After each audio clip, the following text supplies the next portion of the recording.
technology is always a solution in the crisis. So technology will be really handy. There are multiple areas in which this technology would be adopted. One area is in the conduction of admission tests.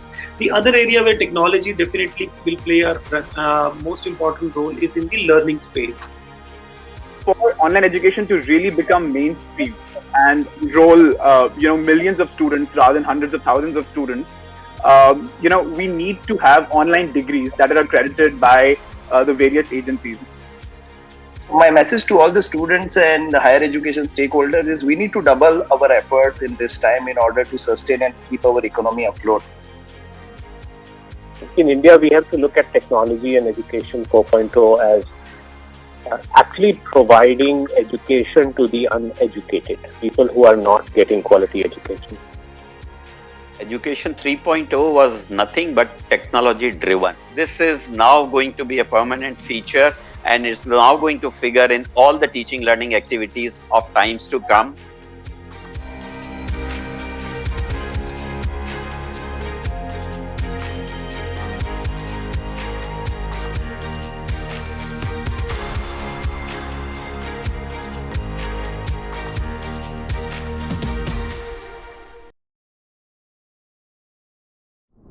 Hello everyone, a very good afternoon. I welcome you all to another chapter of College Dunia Connect. My name is Twinkle from College Dunia Web Private Limited, India's largest review platform and leading search engine portal for higher education in India. Today, we are here to discuss on sustainable digital transformation in higher education. As we know, digital transformation is an important process to integrate digital solutions into our everyday lives. During the pandemic, we saw classes being suspended and had the immediate consequences of teaching being migrated to some distance modalities. And in the case of universities, this transformation has been to an online format. So the need is how we can make this transformation sustainable for all the stakeholders. So, we have invited today thought leaders from top institutions of India and leaders from industry to know their insightful thoughts on sustainable digital transformation in higher education. Now, I would like to invite our esteemed panelists and would love to know their opening remarks for the session.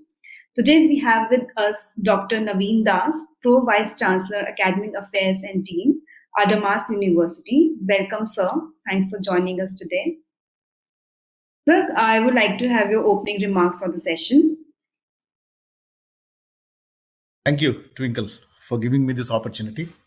And a hearty welcome to all my fellow panelists here on this platform.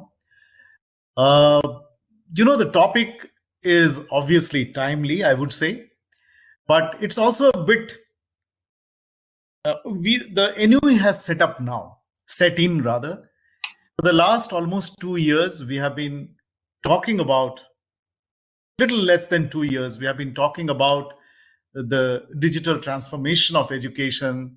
We are talking about how, because of the pandemic and the subsequent lockdown, education almost came to a standstill, and how technology came to our rescue, and how most forward-looking universities, institutions of the world, they came up with this magic formula of blended learning, etc., to rescue the learning and the education of the world. I think, as I told you, a little bit of NU has set in. It is getting a bit repetitive. So I'm so thankful that now, at least from the topic of today's discussion, it's very clear that we, as a fraternity of educationists and the partners of technology, partners of content, partners of process in the education domain, I think we are now thinking, or at least trying to think forward. So keeping the spirit of forward looking in this opening remarks, as invited by Twinkle, let me just put forth a proposition. And the proposition is that, education, which is the combination of teaching and learning, has been almost the same for millennia. Almost the same, I say, because certain changes were happening, which were hit us. These changes that we had been seeing overall across the board, I might say that these were secular changes which were already happening. Perhaps what happened was with the pandemic was that a new vigor, a new impetus was given to these changes. And whether we liked it or not, we had to adopt these changes for the betterment of teaching and learning. I know these are a bit theoretical statements that I have made, so let me put forth a few more specific points. The basic premise from where I am coming is that education has remained more or less the same, at least in terms of its objective and outcome. Education has always been, as Swami Vivekananda almost about 175 years ago, or maybe more, or at least 150 plus years ago, has told us that education is the manifestation of perfection already in man. Manifestation of perfection, which is already there in human beings, was the outcome and objective of education. Linear progression of education, particularly the academic processes, we had already seen that they were becoming a passe. There was nothing called linear progressions. Lifelong learning was already happening before the pandemic. And we all know that no amount of knowledge is going to last anybody's life long, including the teachers. The philosophy of teaching had already moved from pedagogy to andragogy. And in some institutions, in fact, they were taking it to the next level of heutagogy. And as academics, we all know that these are huge paradigm shifts in terms of philosophical perspectives of education. Blended learning, not only tech-enabled blended learning, but all other modes and methods of blended learning, including flipped classroom, was already there in many institutions even before the pandemic. Yes, Now, sir. all these changes, if you see, had been there before the pandemic. Perhaps the pandemic woke us up, or at least some of us our slump. It's time now for you to adopt, because many of these changes would be enabled, would be what I should say, would be made more prominent, would be made more equitable in terms of reach, thanks to technology. McKinsey had come up with this report that more than 45% or 50% of the jobs that we see today, or at least at the time when the report was prepared about 4-5 years ago, would be automated. That was the pressure on all of us. And that's the reason why education was becoming the prime focal point for most administrators, for most politicians, for most institution builders, for most even country makers, the makers of nations. In that background, I think technology played a very, very significant, crucial role.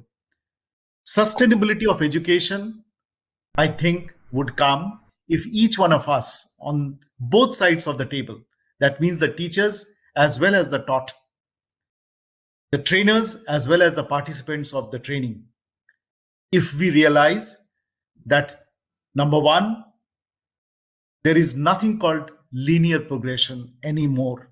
It is not graduation to post-graduation, then to PhD, then to postdoc.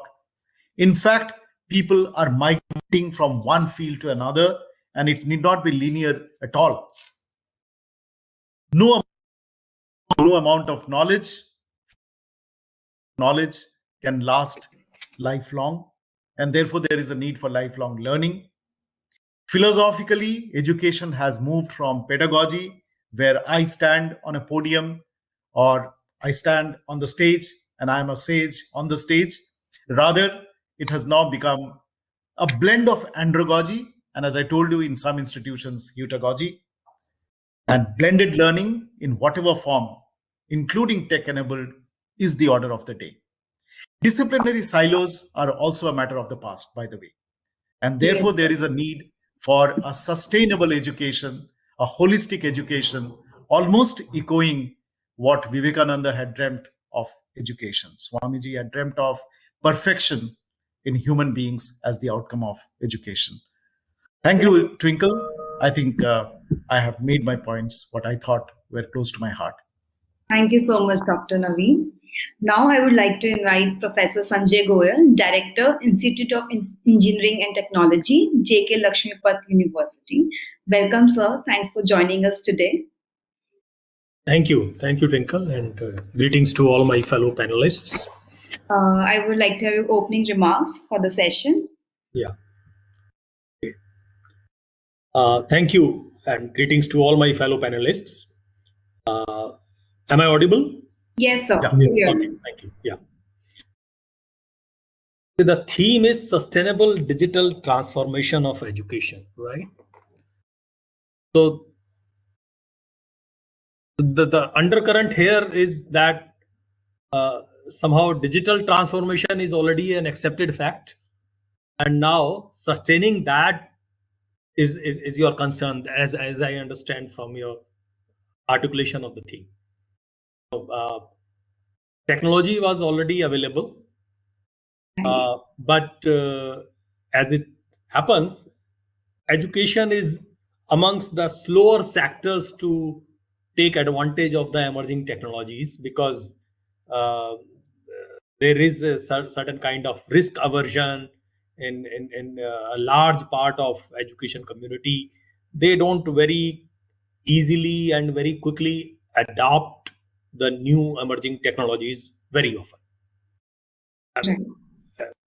So and the risk is there, so people don't want to take risk with the learning of the new generation. So there has been an inhibition.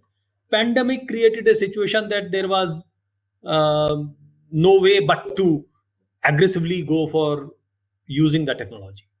And when large number of us used the new technology, which was already available but not used very often by most of us, it opened their eyes to new opportunities that are available because of the new technology. And now the benefits have been seen, risks have been seen, some disadvantages have been seen, some advantages have been seen. And now your theme is very appropriate, that now the digital transformation has already been seen, and now how to sustain is the focus, and why to sustain it is the focus. I would slightly deviate from what Professor Das said, or little disagreement there, that for millennia the education has remained same. I don't really quite agree with that proposition. New technologies that emerged did change the landscape of education very, very drastically. In fact, but for the printing press, the new structure of the higher education, the schools and the universities and the colleges, as we see them now, would not have been possible. It was because of the printing press that happened few hundred years ago that it was possible to have books printed in large quantities and anybody and at a cheaper cost. So earlier, the Nalandas and Takshilas of the world in every part of the world, not that only we had those universities, all old civilizations had such universities, but those universities would have handwritten manuscripts. So creating a university or a school of learning would have meant a very slow process, which would take generations to build a university, not just a few years, but it would take several generations to build a university. The mass production of the book was not there.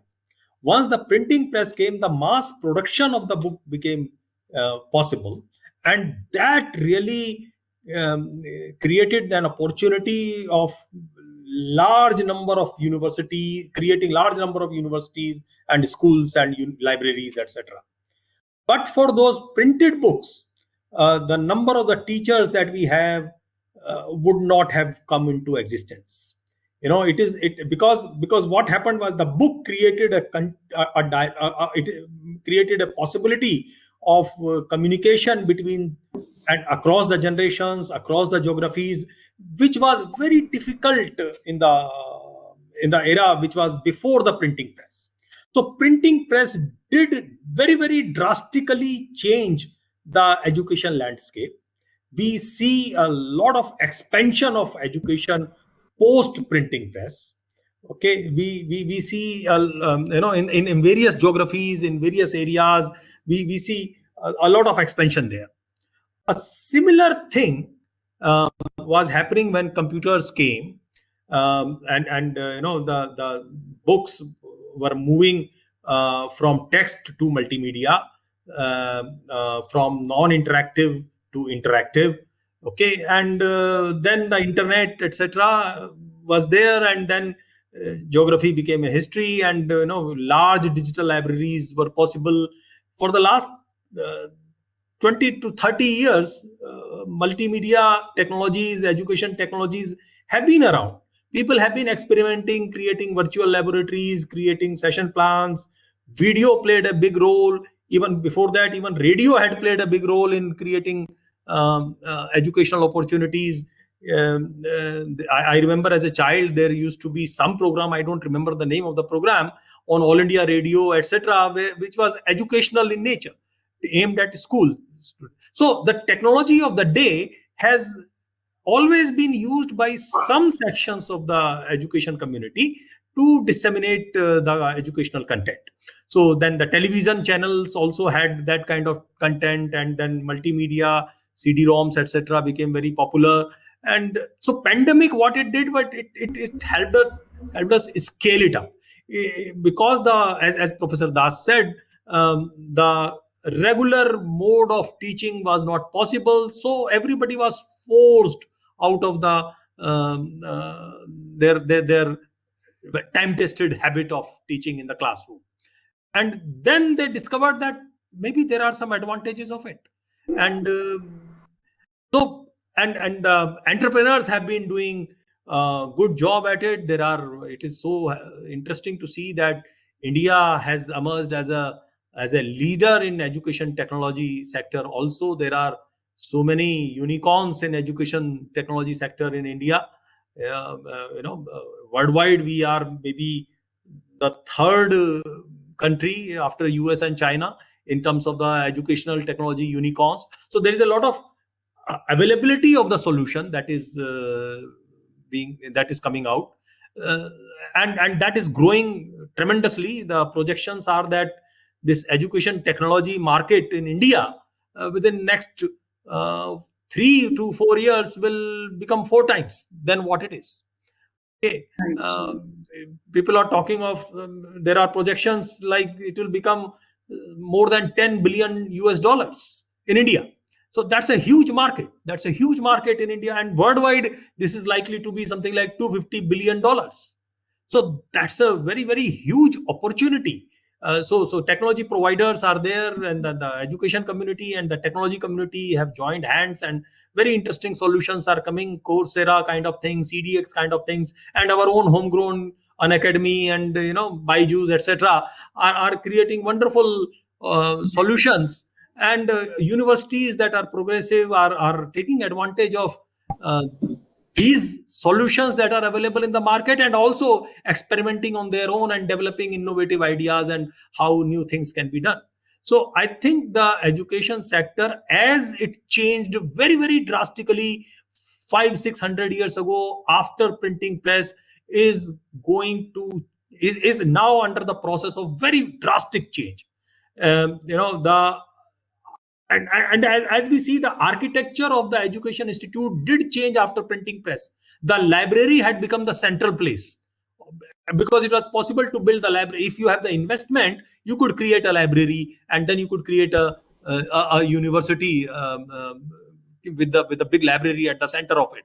Okay, the architecture of the university was such that the library was always at a very, very central location, and whole education system would evolve around that physical library. Now with this technology, with the digital libraries and various other digital technologies, and not just text but multimedia, video lectures, virtual laboratories, um, automated testing, personalization, various things are being used to create a and now we are seeing digital only universities also coming up. In US there are many universities that are digital only. They are not having a physical campus the way we know it, but they are offering all their programs only through online mode. So that is happening. So the universities will increasingly and very rapidly, we will not have to wait for a decade or two to see that. Progressive universities would certainly very quickly, and I'm already seeing many universities are all the time announcing their online programs. Okay, in India also. Private universities are very aggressive at that. Okay, so we will see within this decade a huge transformation. A lot of education would move online mode, and blended learning, as Professor Das said, would play a very important role, because some things you do beautifully while sitting together in the classroom. Physical closeness is important, but many things can be done very beautifully online mode. So there would be blended mode where you meet in the classroom for some time and then you disperse, and there is a lot of activity that you are doing online. You come back to the classroom after some time. So very innovative ideas will happen, and education researchers and innovators will experiment, and we will see a lot of progress in this kind of experiments that many of us would do. And I'm very excited to see this changing landscape of education, and this will also help us in expanding the scale, and the GER that the government is very much interested in cannot be done through just physical mode. It will currently we are something like 25-27% is our GER. We want to go to 50% within a decade or 1.5 decade. That cannot happen in the physical mode. We don't have that kind of resources. So online will help us cut down the costs. Online will help us speed up the expansion. Online will help us bring innovation in education. Many interesting things will happen. The things of the kind that Byju's does. Many more interesting things will happen in the landscape of education, and this technology, only our imagination is the limitation, and we can do very, very drastically new things with this technology. With these remarks, I'll stop. Thank you. Thank you so much, Professor Goel. Now I would like to welcome Professor Vinay Alawar, Associate Dean, KIT Group of Institutions. Welcome, sir. Thanks for joining us today. Sir, you are on mute. Yes. I would like to have your quick opening remarks. You're still on mute, sir.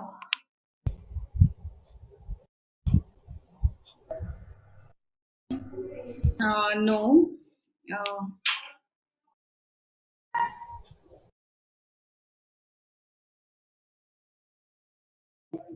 Am I audible now? Yes, yes. Okay. Sorry for the disturbance. No problem. Thank you, Twinkle, and greetings to all my fellow panelists.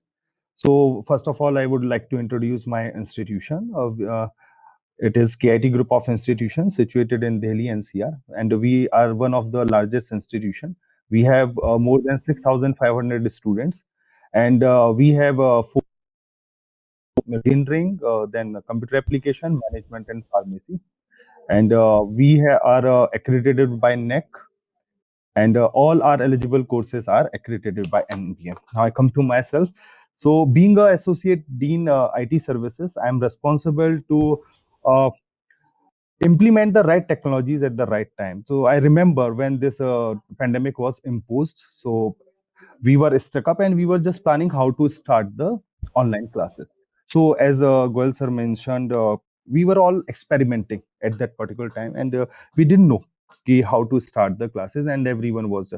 So at that particular time, we experiment with the different platforms. Like if I name them, like Google Class was the easiest tool available with everyone and the free of cost.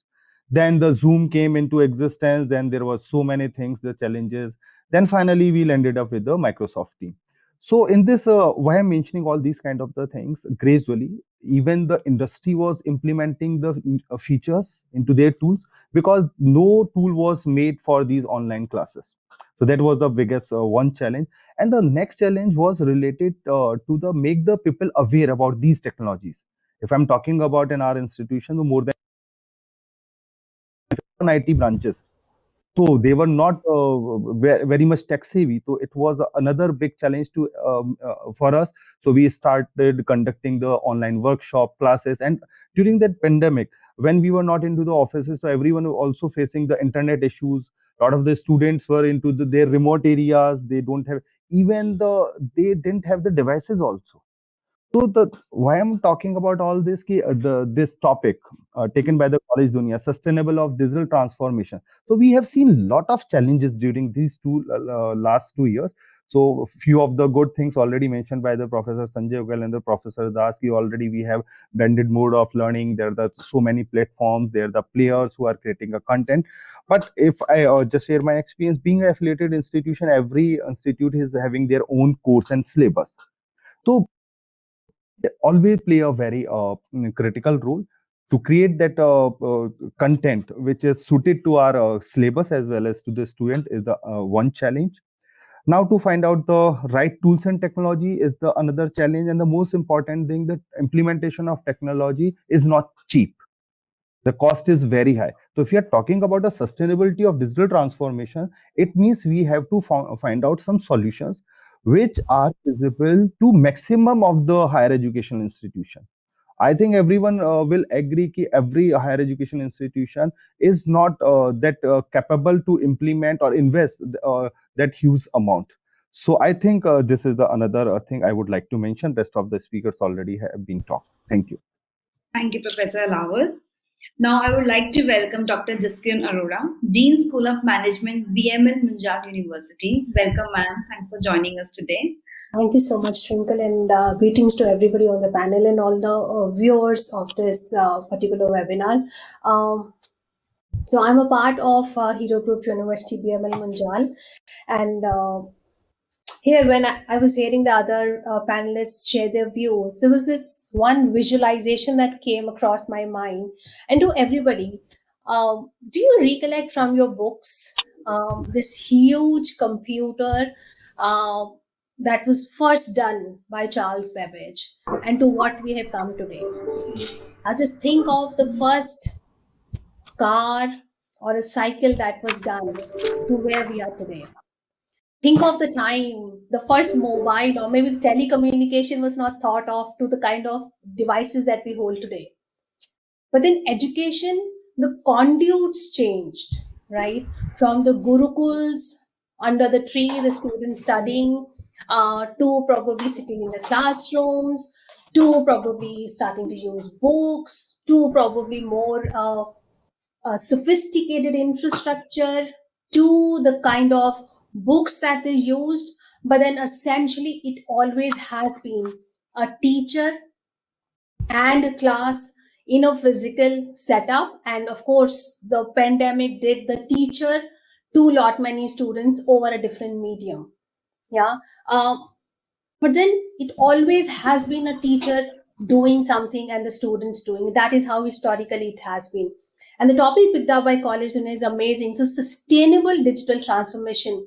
And I think I'll take this space to share what is this significance of the word sustainability here. I'm sure you all would have heard this very interesting story, right? If you were to help somebody who's hungry, feed him or her a fish, versus sustainability would be to train the person to catch a fish, right? So how has the last 2 years made education to be more sustainable? Anything and everything that was possible to be converted into the virtual platforms actually has. But very interestingly, so has education. And let me share with you the two perspectives. From a teacher's viewpoint, right? I am speaking to you today but this particular webinar would be available to all the viewers till the digital copy of this stuff is available, right? So over and over again, this can be heard by people. A professor making or teaching in Harvard can be heard by everyone, anywhere, n number of times. And then the challenge for the teachers would be every time to be a better version of themselves. And how does it help all of you, all the students? We all know we have students of different learning styles, right? There are people who would want to listen by music, by during the daytime, during the nighttime. So we all have different learning styles as students, right? So what does this sustainability mean for you? This essentially means at your own comfort, pace, flexibility, the number of times that you want to listen to a session, where and when you want to listen to a session, who you want to listen to, all that is made available to you. And I think that is a big revolution that the pandemic has brought into higher education and made it way more sustainable. Artificial intelligence, Internet of Things, right? So when you pick up your mobile and you Google search, the kind of stuff that's popping up, the kind of suggestions that the massive open online courses are offering you, that's amazing. And I think that's a revolution in itself. And I think for the first time, now that the typical classroom where it was a teacher teaching and a set of students learning, now essentially it would be the student choosing what he or she wants to learn. And that is what to my mind is a great revolution. So Twinkle, with that, back to you. Thank you, Dr. Jaskan. Thank you so much. Now I would like to welcome Dr. P. Srinivasa Rao, Dean R&D, Centurion University of Technology and Management. Thank you, Dr. Rao, for joining us today. Good afternoon, everyone. My fellow panelists. Am I audible? Yes, sir. I completely agree with my earlier speakers. They made valid points regarding transformation of education. As far before I give my remarks, I would like to tell about my university, Centurion University of Technology and Management, located in Odisha. Has two campuses in Bhubaneswar and Parlakimindi. It is first skill university in India. The focus is on imparting skills to their students so that they live on their own, leading to empowerment. So here, skill is the prime and important factor where we impart with hands-on training, with participative learning, experiential learning. This is the focus of the Centurion University. The pandemic also given us ample scope without sacrificing these values. The pandemic gave opportunities to train the students in different ways with online ways using different platforms, as my earlier speakers told, Teams or Google or etc. We are one of the universities. We have not lost any kind of academic time, and that means student did not lose any academic delay in getting their course completion or completing the exams in a proper way without sacrificing anything through digital mode. Yeah. But of course, we have spent few more hours because of the reason that the online education cannot be done in as a regular kind of offline education where a student need a break. Our teacher also, the teachers, of course, different teachers can deliver their lectures. Students should require ample time of break so that they're free from their mind, brain is more strained. So our classrooms class working hours has gone up. Of course, we, with help of our parents and students, we could do. So after the, luckily now we are now operating in a offline mode, but the pandemic is again looming, forthcoming, likely to come. But we need to face it without making the student to spend more time in during the degree. Okay, so our focus of Centurion is to make student to think innovatively, apply his mind to make a product. We encourage students to make this so that they build their own confidence and become their self technocrat or either engineering or management or agriculture. They use their best of technologies. So the digital transformation in this education is inevitable, are required also. As one of our colleagues said, most of the degrees are offered by a university we doesn't have. For example, same, I agree. Now Ola operates the maximum transport in India. It doesn't own any car. It operates coordination. Like, this is the stage where digital manufacturing and digital industries are going to come and rule the world next few years. So we need to train the students in these lines. So students must be equipped with necessary kind of technological developments, like not only simple these things like IoT developments in IoT, artificial intelligence, then programming skills. These are the things which need to be incorporated in the syllabus. Students must be learn these things. Otherwise, future generations will not survive with the previous syllabus which is running for age old, will not survive. The Industry 4.0 doesn't require them. So digital transformation is a mandate on everyone, and we must take this seriously. Otherwise, we will stay back. So Government of India also, through its channels like AICT, and they are encouraging the things. This curriculum revamp has been done, and with that, the transformation is happening. But the government also should see that when it's giving certain kind of transformation happening, a control should be there. For example, this particular year, if you see the admissions in engineering colleges, because I'm from an engineering background, I comment on this. Most of the takers are computer science, and 90% admissions are happening in computer science, and other are virtually rest. That means 10%. Of course, it has its present need is requirement of people to the industry. Okay, fine.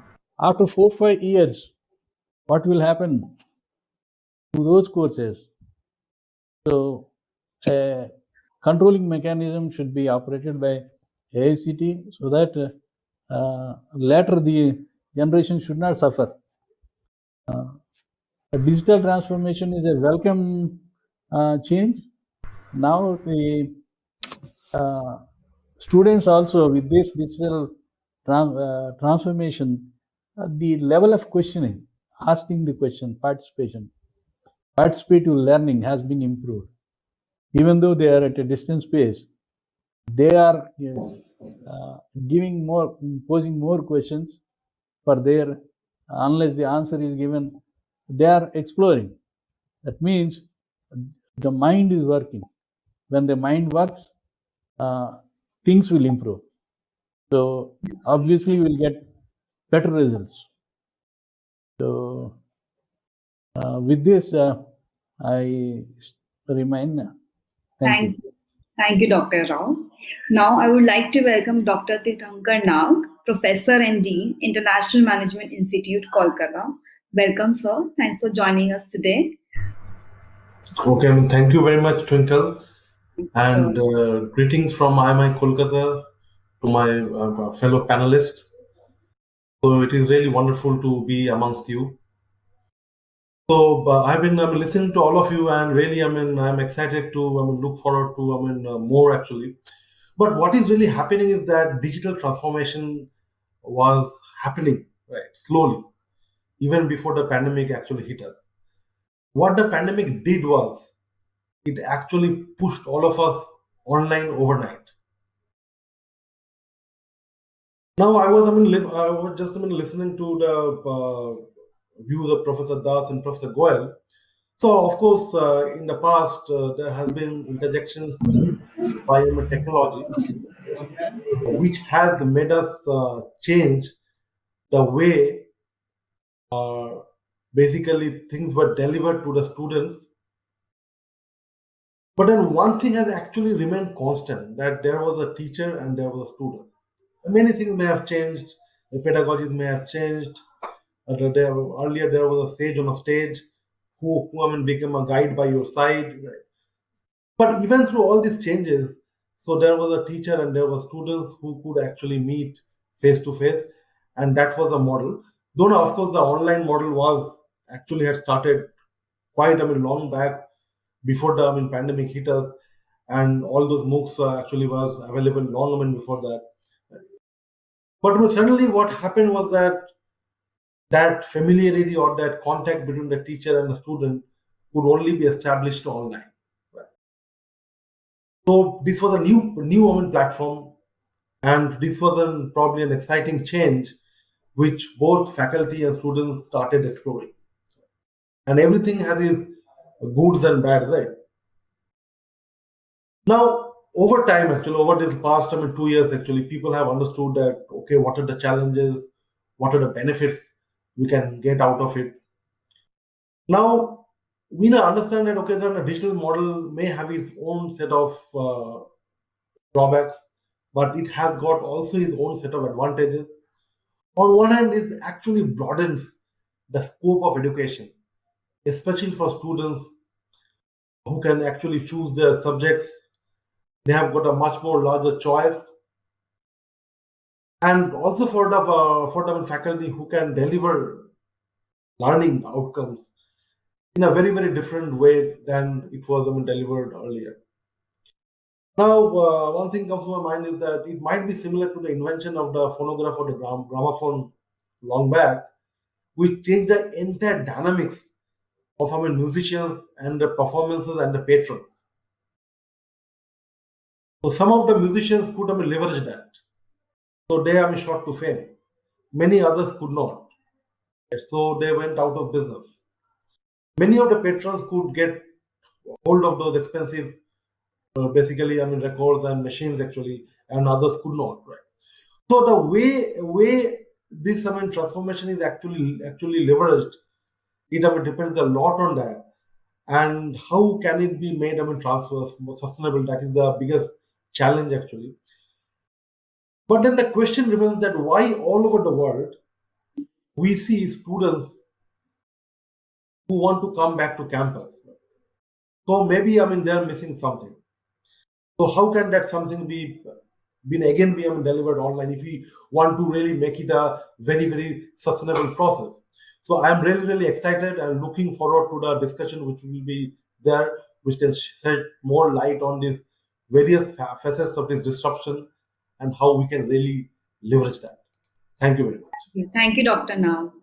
Now I would like to welcome Mr. Kanish Pandey, Head Development APAR Technologies. Welcome, Kanish, for joining us today.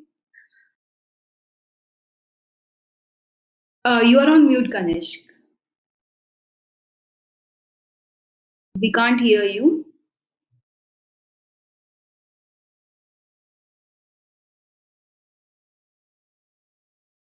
No.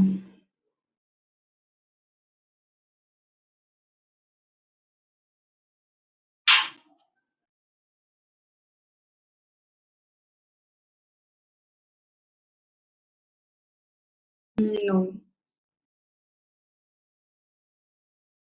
Can you please switch it on and off the mic button?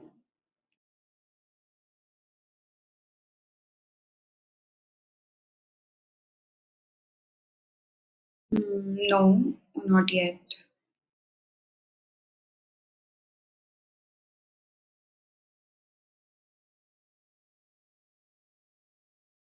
Maybe he can rejoin. Yeah. Yes. So, Ganesh, can you? Oh no. Can you please rejoin once? Oh. So while Mr. Ganesh Pandey is rejoining, we will start our panel discussion. Before that, I would like to thank our audience. I can see a lot of attendees. Thanks for joining us. I request you all to please ask questions. We will be more than happy to answer your queries. Please mention your questions in the Q&A box. And now, let's start our panel discussion for the day.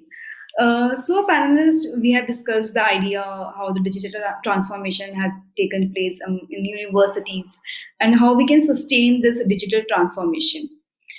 But before that, it is important to know and discuss like how this digital transformation has impacted the university ecosystem as a whole, among all the stakeholders, whether people, culture, staff, technology, value proposition, etc. So I would like to request Professor Sanjay Goel to share some lights and your thoughts how the digital transformation has impacted the whole university ecosystem. You see, before I comment upon the whole ecosystem,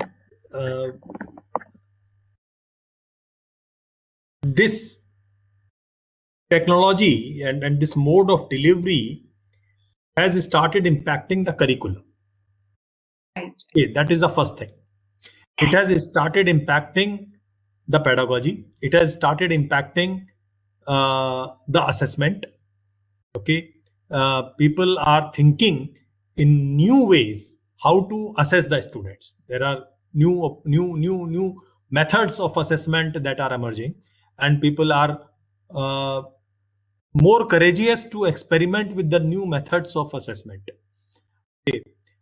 People are so the one change one can see is that people are by and large more courageous to taking risks and moving forward on the path of using technologies in innovative ways. That inhibition which was there 2 years ago has certainly, if not fully gone away, but it has melted. It has melted a lot. Okay, there is more openness to try it out, as people have seen that you can make errors, experiment, make more errors, experiment and refine, and finally evolve a new method within few months. Okay, that is one big change that has happened, that there is more openness to bringing change in all aspects, whether it is student activities, whether it is projects, whether it is curriculum, whether it is pedagogy, whether it is assessment or interaction with the industry, in all aspects. Okay, there is and so there is an openness towards if not fully moving to online, there is an openness to partly moving things to online. Okay, that is one big change that has happened, and we will very gradually see. We will rather gradually. We will rapidly see very innovative models, and I'm sure platforms like College Dunia would have many opportunities to share very interesting stories from various universities in the coming months. What innovative things various universities have done, and we will learn from each other through such interactions. Okay, that is the big change that has happened. The larger scheme of thing, I would say, you see, in the olden days, it required a great guru to set up a Gurukul. The capitalist was not required to set up a Gurukul. No capitalist ever set up any Gurukul. Okay, it required a Vasishtha or a Dronacharya or a Parshuram to set up a Gurukul, because you don't need a lot of infrastructure. They will set it up in a forest, and the students will be there all the time. They will do everything under the guidance of the Guru there, and there'll be some junior gurus, there'll be a senior guru, but everything will happen in that Gurukul. Capitalist and the government had very little role there. Okay, but in the industrial revolution time, the capitalist and the governments became very, very important in creating those big infrastructures. In our country, the government created the initial infrastructure, and in the last 1.5 or 2 decades, we have seen a lot of industry houses setting up big private universities. They were earlier also, but not at the scale that we have seen in the last decade or two. Okay, last 20-25 years. Okay, this technology will again bring that freedom to the Guru to set up their university, their education houses, because the cost to set up, I'm talking of a long term, the cost to, you don't need 100 acre of land, you don't need so many thousands square feet of built up area, you don't need, so lot of cost saving will happen on the big infrastructure, and professionals would be able to make they would be able to set up if the regulations so permit, and I'm sure the regulation will also evolve with time, and the new education policy is opening the doors for that, and not only the doors, opening the gates for that. So in the time within the next decade or so, I see that what is happening right now in the corporate sector like Unacademy, etc., there will be formal education also being offered through such initiatives, where the professors and the technologists will together set up such platforms where people can earn degrees or can earn credits, which can be through facilities like ABC that has been created in new education policy, add up to the degrees being given by some other university. So there will be micro degrees that we will see very, very, that will expand very quickly. And I see the Guru would be at a great advantage. The great gurus will, and we have already seen on YouTube, you have some very popular gurus, at least for competition preparation. Whether it is JEE preparation or CAT preparation or, CLAT preparation or some competition preparation, there are some youngsters whose videos are very, very popular. You have lakhs of views of those videos. That's very interesting to see. So the Guru is, a good Guru is because of this technology is getting a great freedom to reach out to a very large student population, and that would happen very, very rapidly. And I see the laboratories will change. We will be able to do a lot of hands-on work with the virtual laboratories. The initial projects done by IITs in creating virtual laboratory infrastructure was very useful during pandemic, and that kind of effort will increase tremendously. And a lot of innovation, I would say, how to engage students in online projects, how to create online discussion forums. Technology is there, but even then, how to use it innovatively in the context of my course, that kind of learning has to happen, and people need to share their stories with each other. And I think there is a need for creating more blogs or more space for sharing such stories is very much needed within the country. Yeah. Thank you, Professor Goel.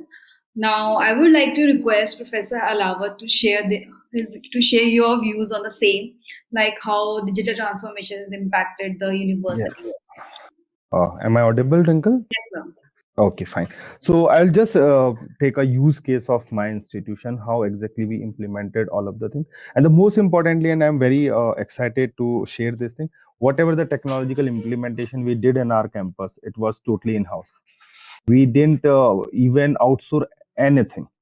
And you will be surprised, all kind of the workshops, seminars for faculty members and students are being conducted by me and the another person, my colleague. And we were looking of so many things. Foremost, I mentioned you, for us, what is the best tool to conduct the online classes? As I mentioned in my opening remark, we landed it on the Microsoft Team. Next point was related to how to provide the content to the student. Then we made out set up a studio in campus, and a few of the classrooms we identified department wise, so that the faculty members can just record their videos there. And when we were not allowed to come into the campus, we just give the training to all the faculty members how to record a video through the computer screen. They set up a small whiteboard there. Now afterwards, we just told them how to edit the videos, because we required a lot of content to finish out a one semester. And we were just thinking, okay, students should not suffer, syllabus should be completed, and the examination should be done in a proper manner. So that it was a huge transformation, and if I say, experience has been very enriching. We took it as an opportunity, although pandemic is not still over, and that's why we are ensuring that whatever we have learned in past 1.5 years, it should not be resolved completely. Still we are transforming, and we will be continue with all the things. So this is the one most important thing what we did. Another thing what we did, we just set up the learning management system in campus. We everyone know Moodle is the open source platform, so we just implemented that. We integrated our MS team with that. And the another innovative thing we did with our lesson plan, just with every faculty member, okay, you just put down in the unit, then the topic, and in the next columns there will be some few columns like what will be the reference material. The self-developed notes will be in the PDF form, and the URL will be there. So initially we were not having a file server. So what we said to them, okay, there is no issue. You all have the Google Drive. You just create out a folder with the different name. Okay, video lectures are there, question papers are here, assessments are here, assignments are there. So there should be a proper structuring over there, and you just need to share that URL. It means, why I'm mentioning all these things, every time it is not required for the heavy investment. Whatever the small tools and the freeware we are having, we can use them. So this is the one thing. Next, what we mentioned, okay, there are NPTEL videos, just like there are the ePathshala, or there are the other stuffs which are available, and also provide your self-shoot videos, so that once while you are coming to the classroom, ask your student, just go through all the teaching learning material, and classroom should be more interactive. It should be based on more doubt clearing sessions, rather than the transformation what exactly in the physical mode we are delivering, exactly with the putting a camera and mic we are doing it. So it should not be like that, there is a 15-minute lecture, so okay, we can have a session. Why I'm mentioning this thing, this digital transformation can just provide us more time, because material is already available to the student. Here another important thing is that we have to change our mindsets also. Student has to change their mindset also. It is not like that every time the teacher will feed you, and you will just cram that, and you will just come into the exam. If I mention if we are talking about remembering and the other things, we should go on the higher level of order of thinking. As per the Bloom's taxonomy, a student should learn basic fundamentals by their own. While they are coming to the classes, they just ask their queries, and they just clear out their doubts. So this is the first foremost changes we implemented. And what I experienced after this, now the teaching is not teacher centric, or it is more student centric, because we have the variety of the student into a classroom. So online platform also teaches one most important thing: assessment has become very easy. Now you don't need to require an hours to evaluate your sheets. You have the online assessments, and on the different parameters you just can get to know, okay, which student is doing, how they are performing, and what kind of the learning abilities they require. Next important thing, I think online platform also, they are much more interactive, although there are certain disadvantages also, because engagement, to ensure the engagement of every student through online platform is a big challenge. So here, what kind of the solutions I suggest? Content is always a very important thing. How interactive you are, how is your content? So that's how we, in the institution, the as a whole digital ecosystem we created. If I summarize up all the thing, we just set up an LMS, learning management system, in the campus. Then we created all the self-shoot videos for as per the syllabus. Then we also created the virtual labs also. Few of the students asked, okay sir, theory is okay, but what about our experiments and the practicals? Then we set up our cameras into the classroom. Then we ask the instructors, okay, this is an experiment. Student is giving you the few of the, if the student was wants some reading for any project, so they were telling to the instructor and they were giving the output, and everything was digitally transforming. So this is how we developed the whole system. Thank you. Thank you, Professor Arawat. Now I would like to take the discussion forward to, like we mentioned, what steps universities has taken. So I would like to know from Professor Das, like what's your experience of shifting from this traditional learning approach to modern digital education? What are the challenges, experience? What's your point of view? Thank you, Twinkle, for the question. In fact, I would not repeat what my learned colleagues have already mentioned. In fact, the story and the experience for most of the universities have been the same, more or less the same. We were all hit all of a sudden in the month of March. I think mid-March, we went out of operation, so to say. Many of us, in fact, most universities desperately shifted from offline to online. Very interestingly, by the way, off has a negative connotation, and see how even our lingo has changed. Now, offline means face-to-face, and online, on, which is positive, is digital or tech-enabled. So in this last 1.5 years, I think the experience has been that initially, though there were some hiccups, basically because all of us had to move online all of a sudden without much training. Remember, there is a huge difference between the teacher and the taught. The teachers are, in today's parlance, called the immigrants of the new technology, whereas the students are actually the natives. They were born with a smartphone in their hands. Please remember, we as teachers, we are immigrants, and therefore we are at times overwhelmed with technology, whereas the natives are informed about technology. It's a different issue that many of them do not know what to do with that technology, but a part of the blame lies on us also. We as immigrants of new technology, we have patience, lot of patience. Just see how for the last almost 1.5 hours, we have been patiently listening to each other. Whereas if we had a group of students, I think by now we had to give at least 3 to 4 breaks. Whereas natives, people who are the new generation students, they seek instant knowledge. We as immigrants, we traditionally, just to have a comment here, I mean, I fully agree to my learned colleague who spoke immediately after me, Dr. Sanjay Goel. I think there was an exaggeration on my part when I said millennia. What I meant was the essence of education actually remained the same. And I think there was a broad agreement on all of us on the essence of education. So just like the earlier times, even now, natives or the students, they need engagement. And Professor Goel very beautifully mentioned it in his second comment, that what is needed is engagement of the students. Whereas we as immigrants, we have always tried to give a test of memory, a test of application to the students.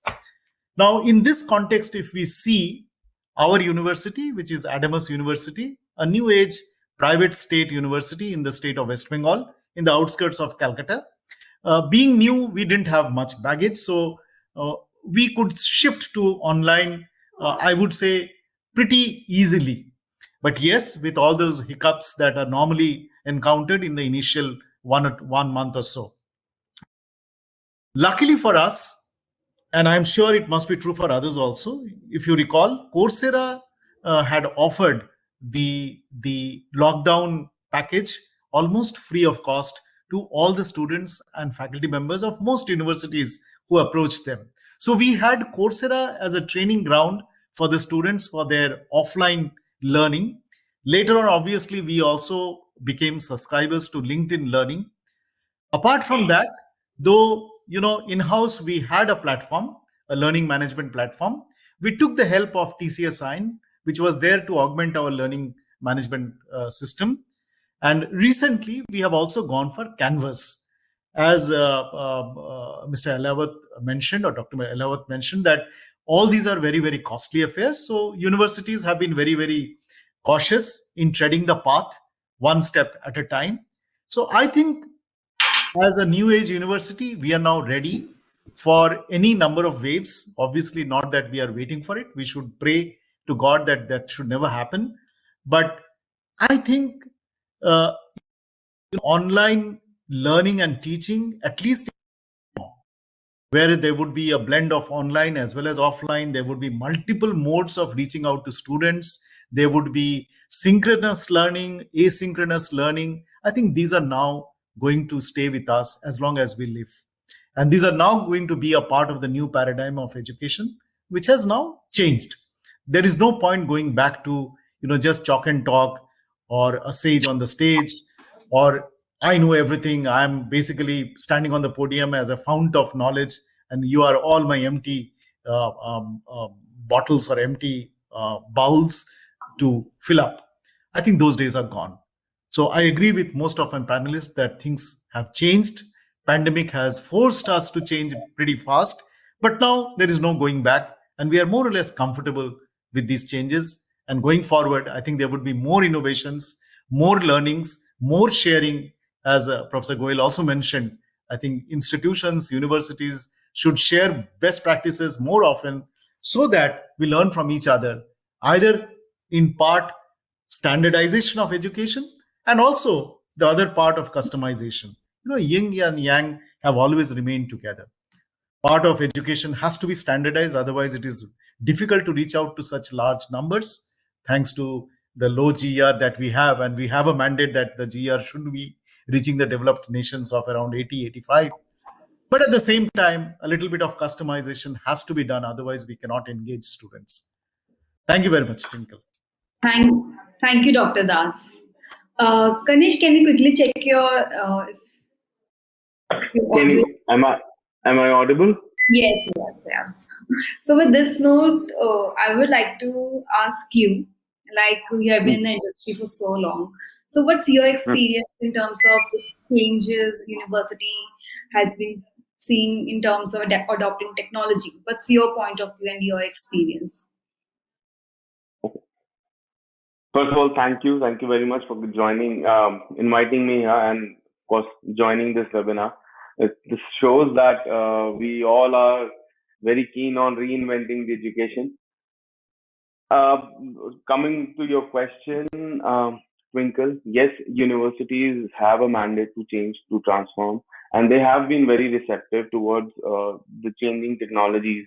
In fact, they've been putting in a lot of effort when it comes to bringing in new digital changes, digital transformations per se.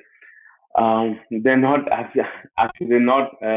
happy with the vanilla products or the solutions that are being offered to them. They want the customization, like Mr. Elawat said, that they got their own solution made in-house. Simply explains how much they want the customizations to be, how precise they want their customizations to be. And there are certain things that are required by each and every universities as a mandate, of course, but we have to move beyond that as well. We have to move.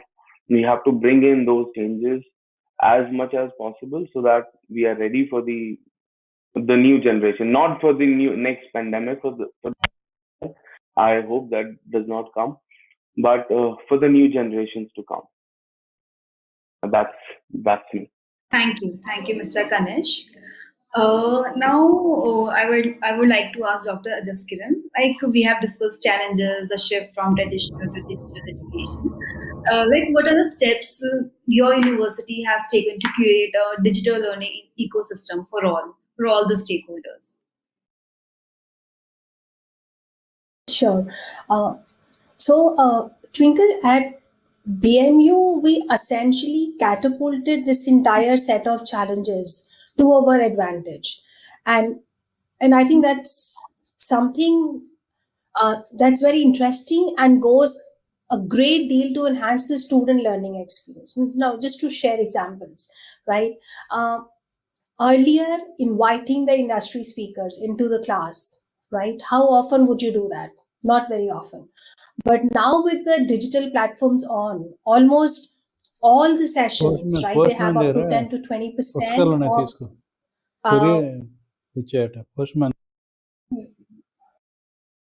so 10 to 20% of the sessions wherein the industry representatives, they come and talk and share their experiences, right? The case studies, which earlier were a case study on paper or max the media case study, has now become live. The case protagonists, you can directly speak to them.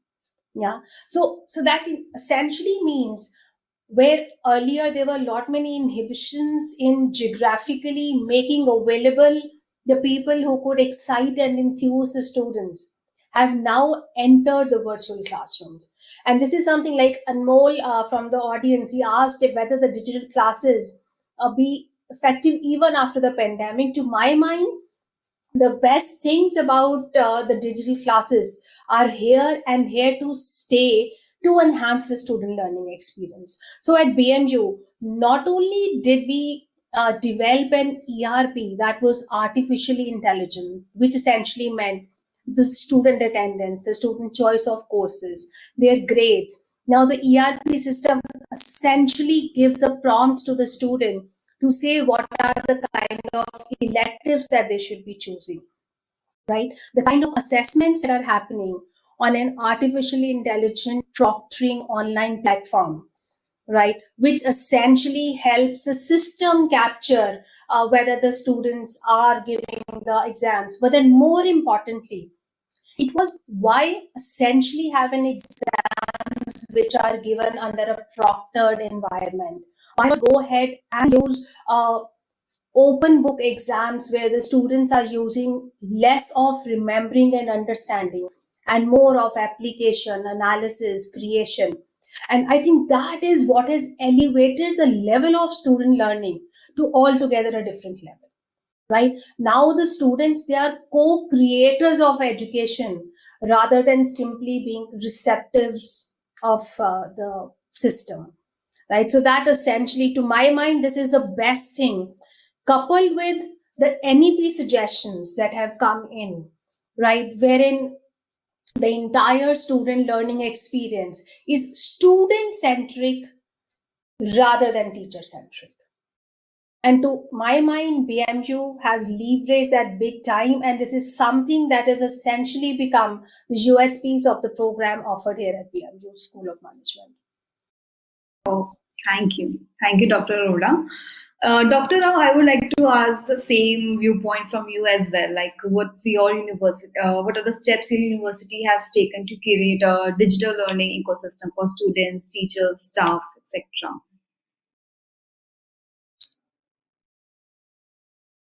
Dr. Rao, you are on.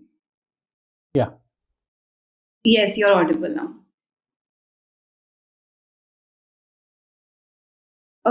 No, sir, there is some issue. We can't hear you. Now? Yes. Hello? Yes, we can hear you now. As Dr. Professor Vinay and Dr. Jaskiran told, we also followed the same kind of the strategy with learning manual systems as well as ERP properly in place, and also we ensure that all faculty, they have developed their content well in advance and they have been available to students. Okay, and to facilitating the projects also, practicals, we used virtual labs of IITs and the premier institutions, which is available, which is been provided by the government of India. Okay, and we used our supercomputers as a remote desktop facility we have used, so that even engineering kind of graduates who has to practice 3D print, I mean drafting language and analysis courses like CFD, etc., are also being practiced. That means creating a remote desktop. We facilitated them all the things so that they can do at their home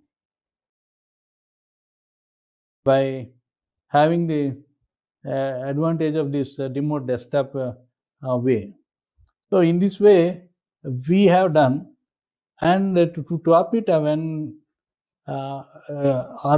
the pandemic gone, we ensure that some of the experiments which are essential for engineering or any other graduates are being done again physically in the institution when they are in leisure, and we planned such that they didn't miss anything.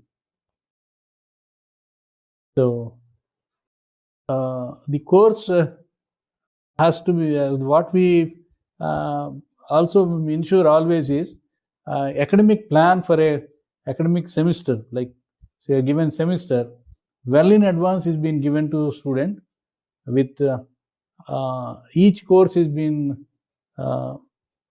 completed with around 45 to 50 hours based on the credits, and what is the lecture, what is the content to be done, and what is available, and also what we created made in the in-house video.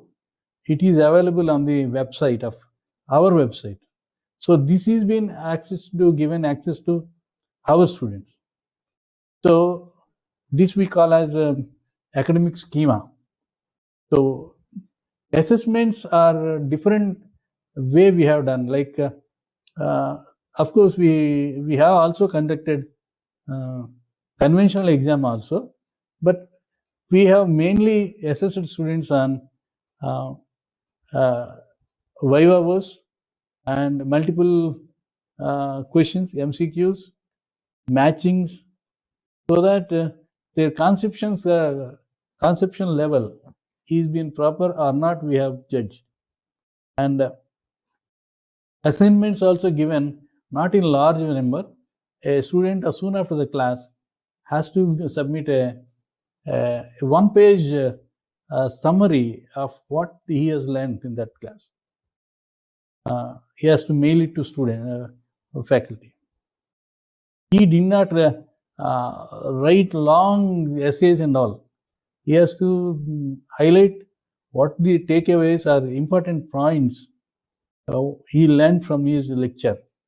Has to be done. This ensures that student is in his group, and also it gives the interest to students, and in this way we, with little changes in our approach, we could do, and we can now it is fully physical mode we are doing it, so there will not be any issue. But what I still say, for class now students are asking once in a while, once in a week, they wanted a refresher section at 7 o'clock or 8 o'clock at their convenience by online mode, because they go to various places So all the students cannot come to campus at the odd hours. So they request us to conduct one session or doubt clearing session through Zoom or WebEx or Google. So we are doing it.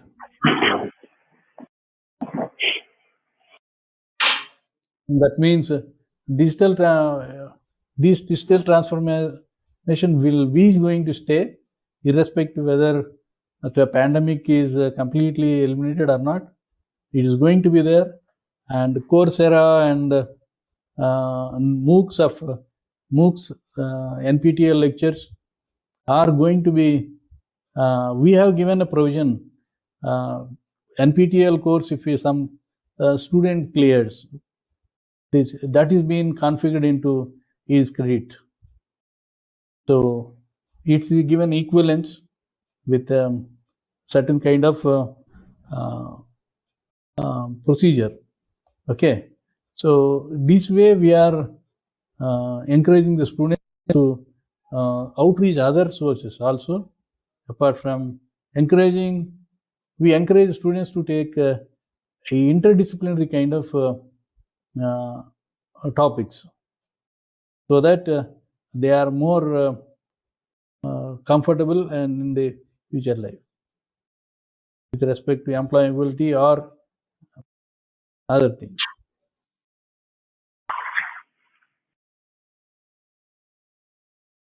Hello? Yes, thank you. Yes. Thank you, Dr. Rao.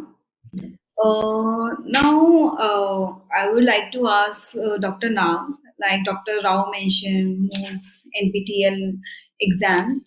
So, what are the emerging education technologies that help to balance out the transition from traditional learning to digital learning? Like if universities has adopted MOOCs, online learning, flipped classroom, hybrid learning, what's your point of view on that? Yeah, I mean, we have been using the learning management system from the last 10 years, right? So we had used the use of Blackboard, then Moodle, and now we use something called OLT actually, which is a customized solution for us. So which can take exams as well as basically has our course materials. And as per the course formats go, actually, right from the very beginning, for the entire trimester, for all the sessions, the kind of readings and etc. where all given out, right? So that was the format we had followed traditionally, and we have been using a lot of digital inputs right from the very beginning. But then when this pandemic hit us, the very first thing that was done was to create blended classrooms. Right? So we had put in a lot of equipment in the classrooms itself actually, so that we can sort of get these blended classrooms going actually. And then basically, and then what has also basically happened during the pandemic is that this has led to a change in curriculum and also the way learning is delivered. Right? So earlier there was a lot of confinement. Of course, when you discuss a case or when you discuss something else, maybe from a textbook. So maybe things were a bit confined, but now actually you can actually get anything from anywhere. So we have also basically made our entire resource network, which would have journal databases as well as other kind of databases from students can download data through VPN network, right? So everybody can access that.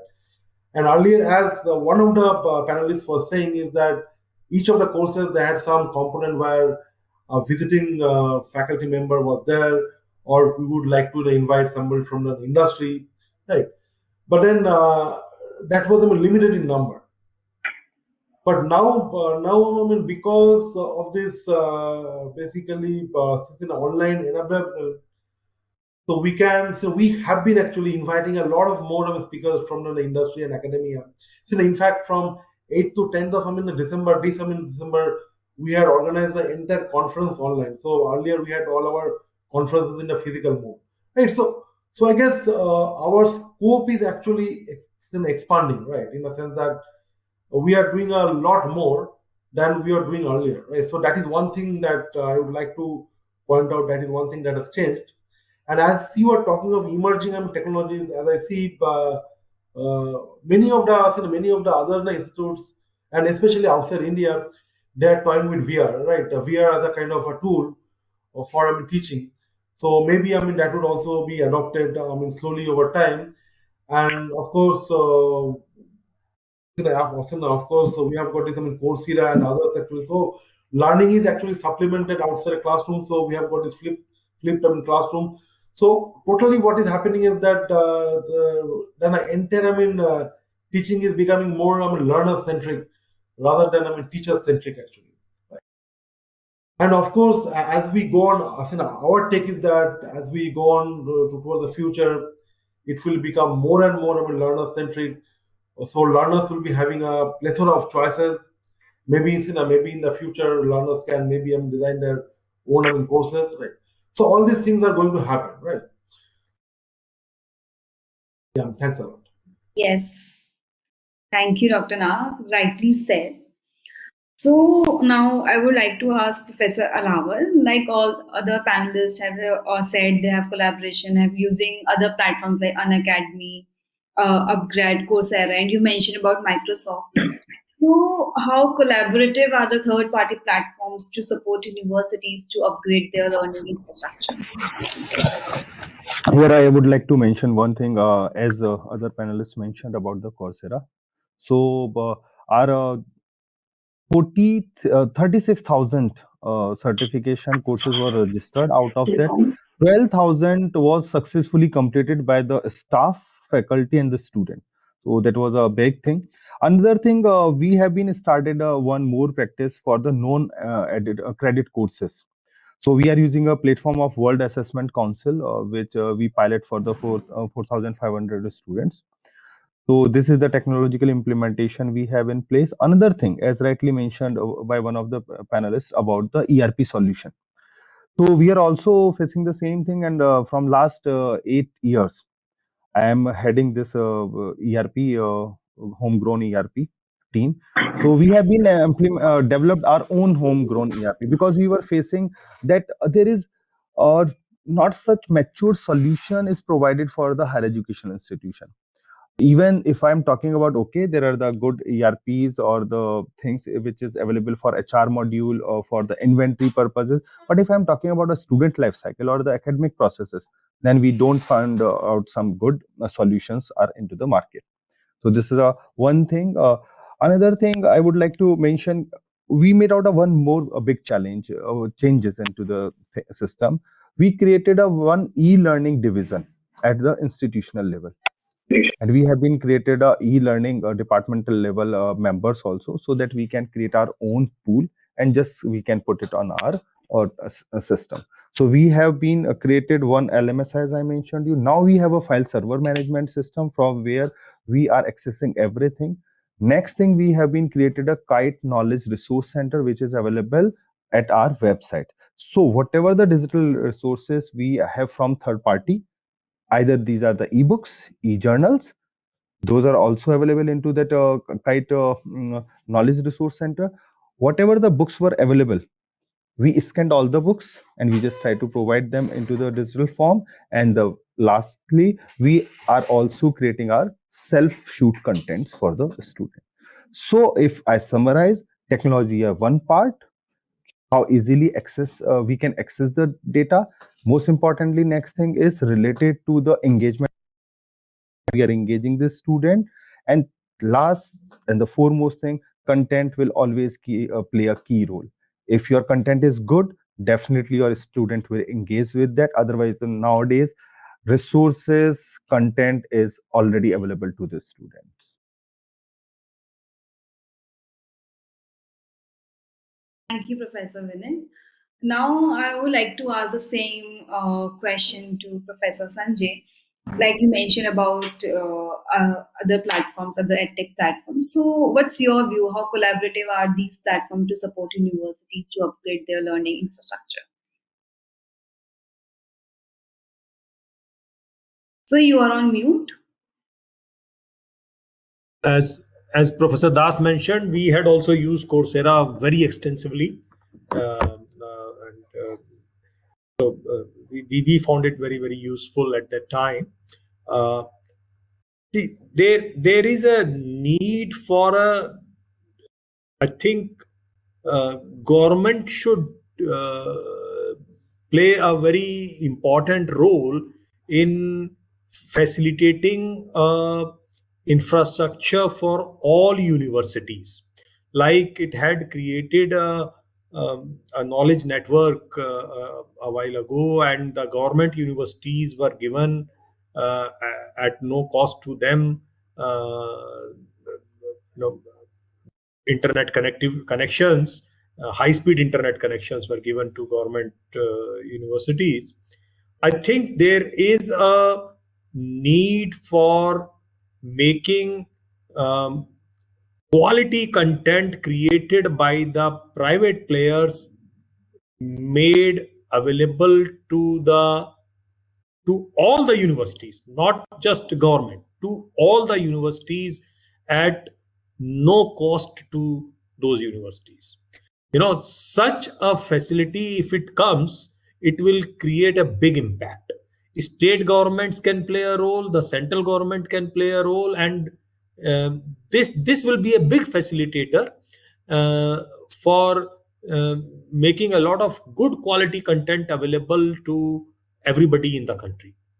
And I would not vote for X platform or Y platform at this stage, because everything is emerging and a lot of innovation has to happen. I would not rate X as better than Y. There are so many of them, and they all are doing good job in their own way, and I hope that they will continue to do even better job.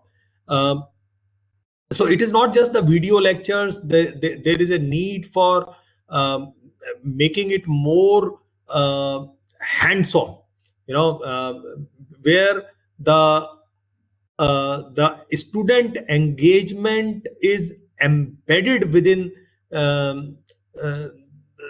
within the video portion that is created. So if students can do some activity after 10 minutes, after 15 minutes, as sometimes happens on Coursera and on other platforms, sometimes it happens, they will throw up a quiz, and then so more of that experiment has to happen. And there is a need for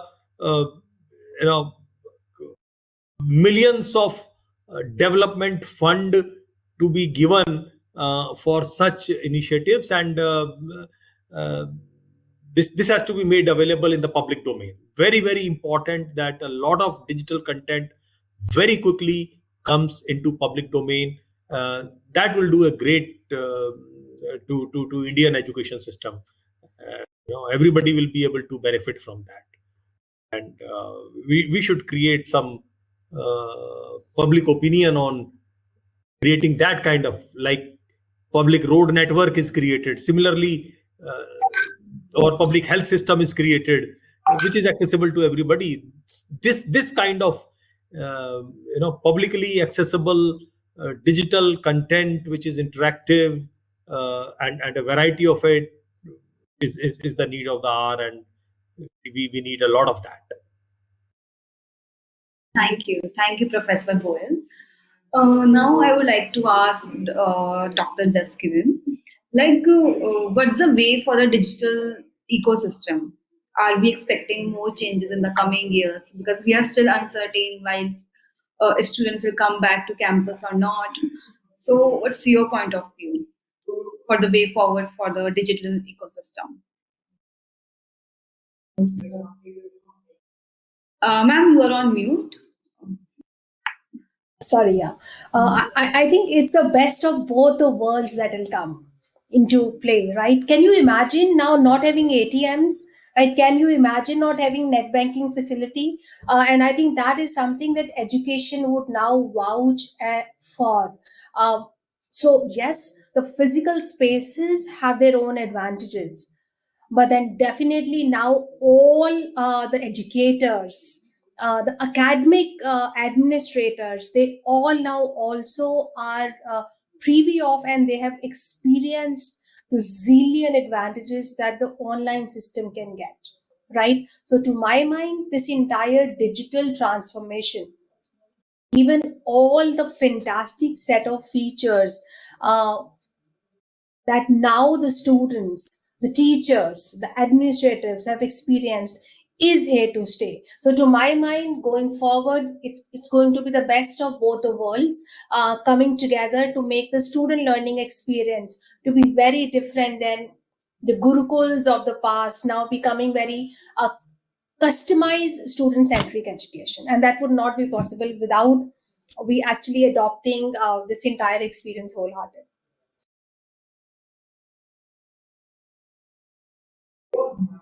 Yes, Dr. Jaswant rightly said.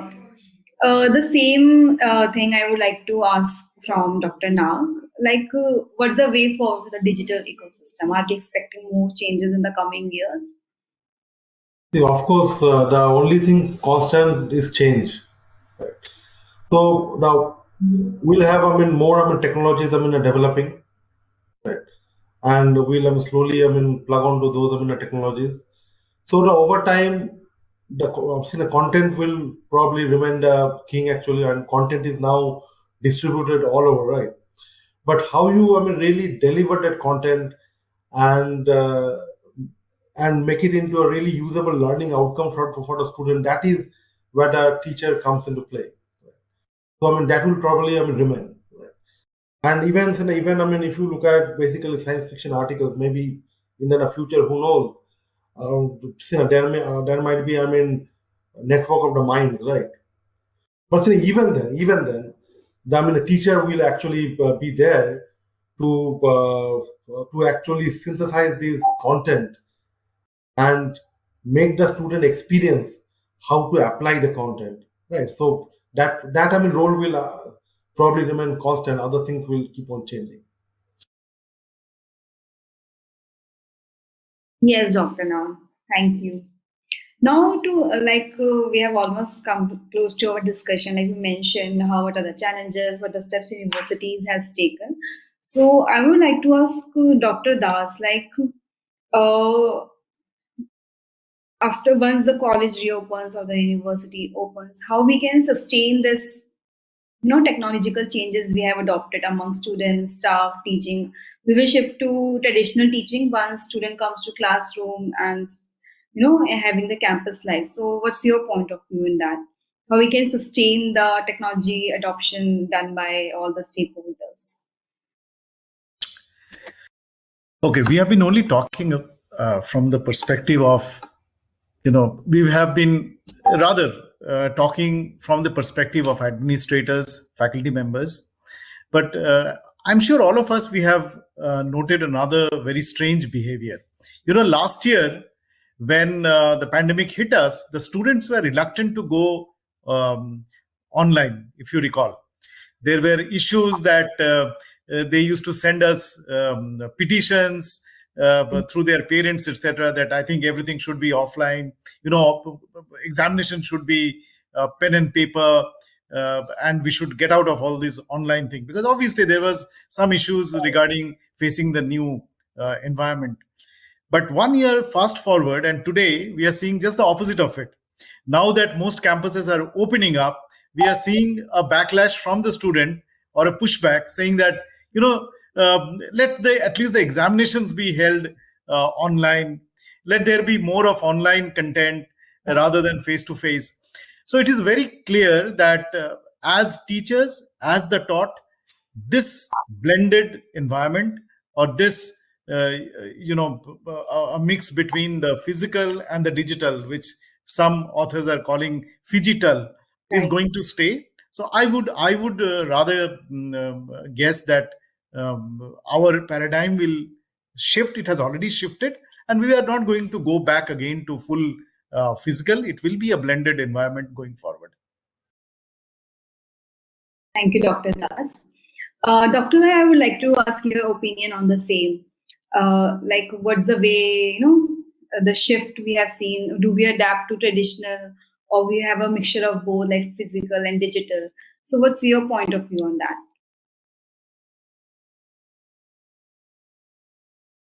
So you are on mute. Hello? Yes, yes. Now we can hear you. No, I completely agree with Dr. Das. And now the days are gone like role of teacher and the student. Now teacher became enabler or a facilitator. Now the faculty would enable the students. So this is going to stay forever. The teacher must act as a great enabler, and this kind of a blended system is going to stay for a long time and for mutual benefit. Like with this, there will be new progress in the students' mindset, and also the broad-mindedness will increase, and also better relations between others also will increase. Of course, there will be some stray cases like controlling, like attendance, etc., is a major issue. Would be an issue. Like there is a mandate like 75% attendance mandatory, like that, etc. But these are things will gradually change, and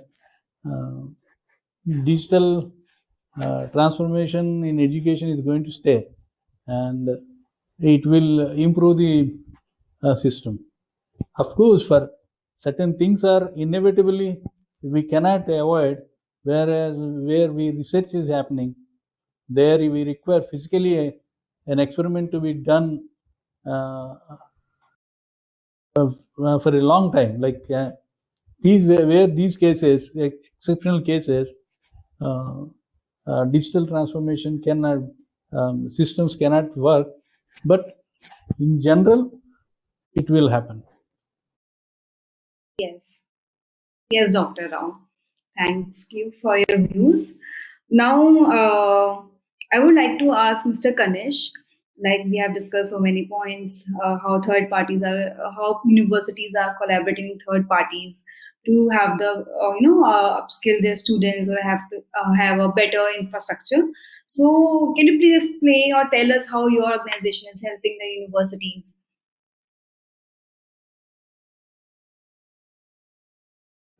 We can't hear you.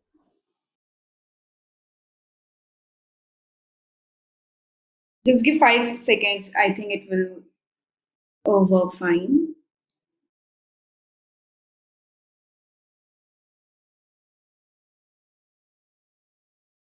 Oh, can you please try now?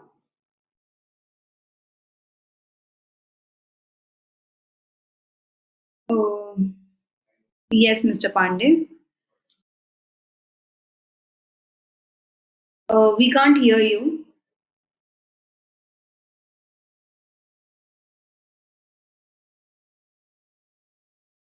No.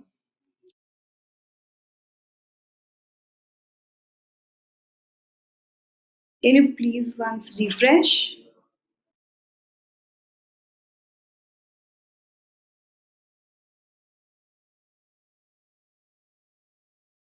So before Mr. Kanishk is coming, I would like to ask, anyone to have a concluding remarks, or if they want to add something which can be beneficial for our audience, to educators and students.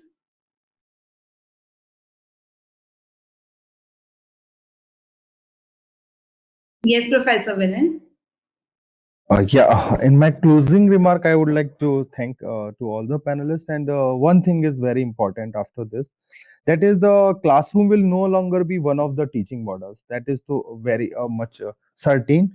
And as Professor Sanjay Goyal mentioned rightly, we need the intervention of government, corporate sectors to provide a good digital infrastructure, and you can say digital literacy also. Without that, sustainability of this digital transformation in higher education is not at all possible, because it required a huge cost. As we mean, okay, if I'm talking about the online education, internet is that thing which is the mandatory part, which is not in our hand. There must be a good bandwidth to the end user, fine, there is an institution who are just taking a lease land, but if I'm talking about an end user who is just based on the prepaid data, that is a one thing. If you're talking about the sustainability, so this is the foremost requirement. So rightly intervention of the government and the state government, central government, the industries. Some of the industries are providing a good tech solutions which are much more economical, viable and feasible. Another thing, as Dr. Sanjay Goyal mentioned, related to the content, we work in a collaboration method. Find there maybe few of the universities and a few of the private organization can come up who can create out the content, educational content, which can be shared by everyone, and we can just again make it more viable to the everyone. So if I conclude, sustainability only rely where now anything is available for the mass, for the majority of the population easily and affordably. Right. Thank you. Thank you, Professor Vinay. Mr. Kanish, is audio working fine? Yes, Professor. No, I think let Kanish go, then I'll pick up. Yeah, sure. Yes. Thank you, Dr. Goyal. Am I audible? Yes, Kanish. Right. So the question you asked me about how sustainable transformation looks like in the future. I'm going to talk from the technology and the business perspective, not from the content perspective, because I'm not a content person. From the technology part, yes, a sustainable digital transformation is required, and for that part,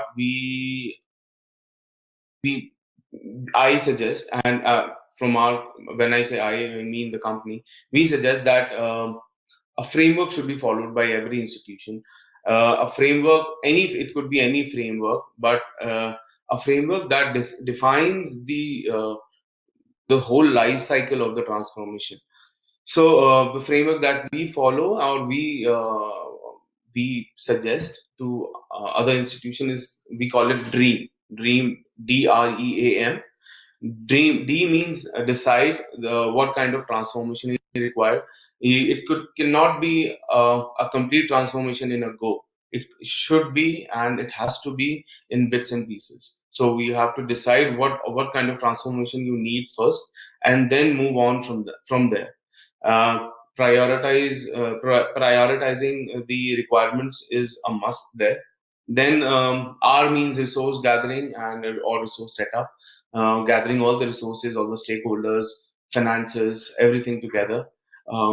E and A, enhance and adapt, and that means the implementation part, where you implement the solution and then adapt it according to your users or the customers, whatever you have. By that I mean your students, your faculties, your administrative staff, whoever is using the system.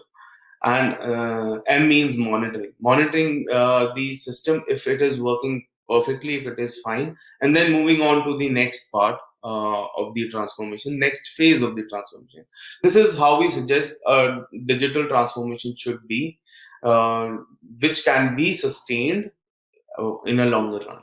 This is what we suggest. Education has been evolving ever since it has been there, of course, and institutions are under a constant pressure from the community to evolve according to that. And we understand that finance, content, and other things are a must for institution, but the resources are very limited. So we are working towards creating such things like Dr. Goyal and Professor Elawat rightly mentioned, that content should be shared. We are learning management system where a content from a faculty of one institution can be shared with the content of can be shared with the students of another institution. Of course, that comes for a price, but yes, it can be shared. And many more things that we are trying to do.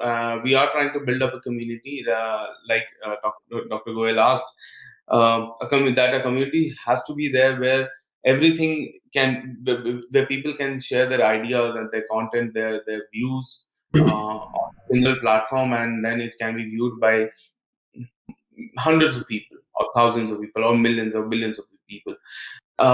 This is something that we're trying to create, and you'll see many things coming from edtech startups, many edtech startups like this in coming months and years, of course.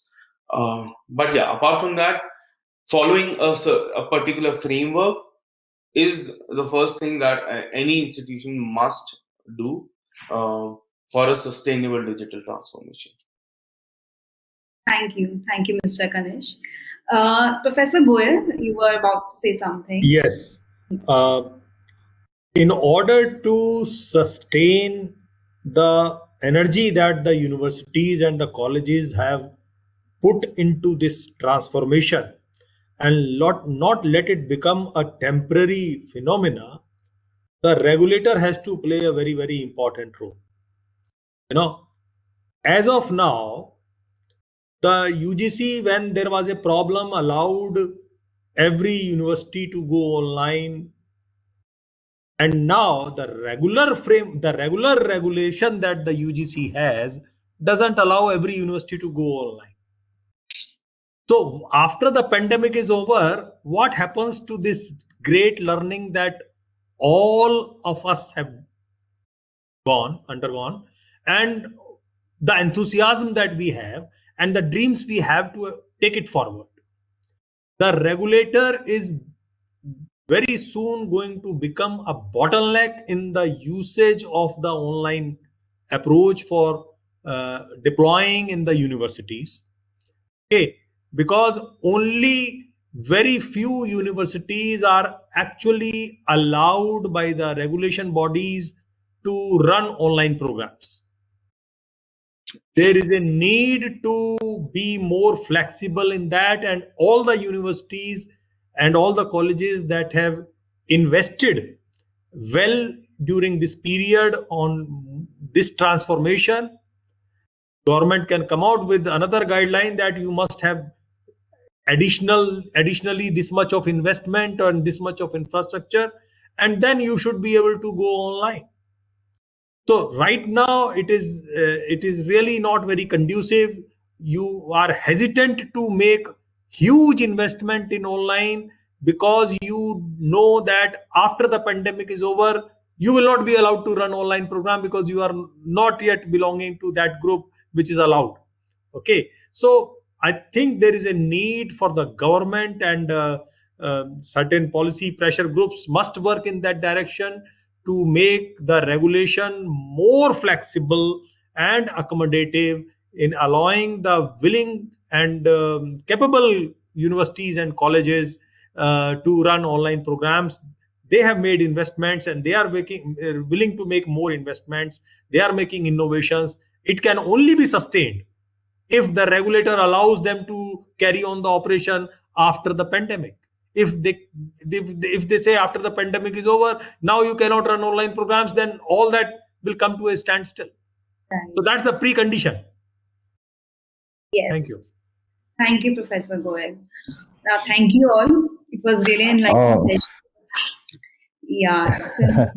Yeah, Twinkle, at the end, I would like to end it on a very lighter note.